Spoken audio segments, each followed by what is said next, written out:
Breaking చూస్తున్నాం. Hyderabad Dundigal PS పరిధిలో దారుణ ఘటన చోటు చేసుకుంది. భార్య తనను చంపాలని చూసిందని భర్త రామ్ దాస్ బాచుపల్లి పోలీసులకు ఫిర్యాదు చేశాడు. నలుగురు యువకులతో కలిసి తనను హత్య చేయడానికి ప్రయత్నించిందని ఫిర్యాదులో పేర్కొన్నాడు. ఘటనా స్థలం దుండిగల్ పిఎస్ పరిధిలోకి వస్తుందని 0 ఎఫ్ఐఆర్ నమోదు చేసి పోలీసులు కేసు ట్రాన్స్ఫర్ చేశారు.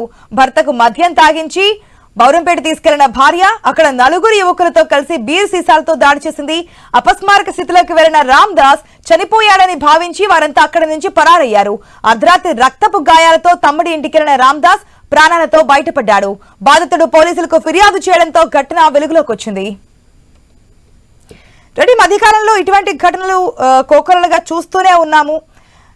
భర్తలపై దాడి చేయడం, ప్లాన్ చేసి మరీ భార్యలు చంపేయడం అనేది. కాకపోతే ఇక్కడ చనిపోయాడు అని చెప్పి అనుకొని వెళ్ళిపోవడంతో అతనైతే పోలీస్ స్టేషన్ లో కంప్లైంట్ ఇవ్వడం జరిగింది. పూర్తి అప్డేట్స్ మా ప్రతినిధి ప్రవీణ్ ద్వారా తెలుసుకుందాం.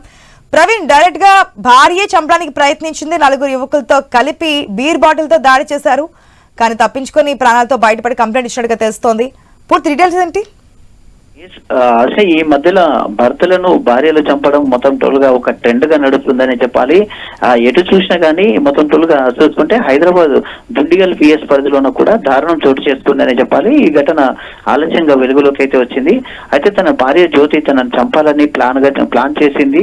అదృష్టం బాగుండి తన ప్రాణాలతో బయటపడ్డానని బాచుపల్లి పిఎస్ లో అయితే భర్త రామ్ దాస్ ఫిర్యాదు చేయడం జరిగింది. అయితే హత్య జరిగిన ఈ యొక్క ప్లేస్ ఏదైతే ఉంటుందో ఈ దుండిగల్ పిఎస్ కు వస్తుందని 0 ఎఫ్ఐఆర్ నమోదు చేసి కేసుని ఈ యొక్క పోలీసులు అయితే ట్రాన్స్ఫర్ చేశారు.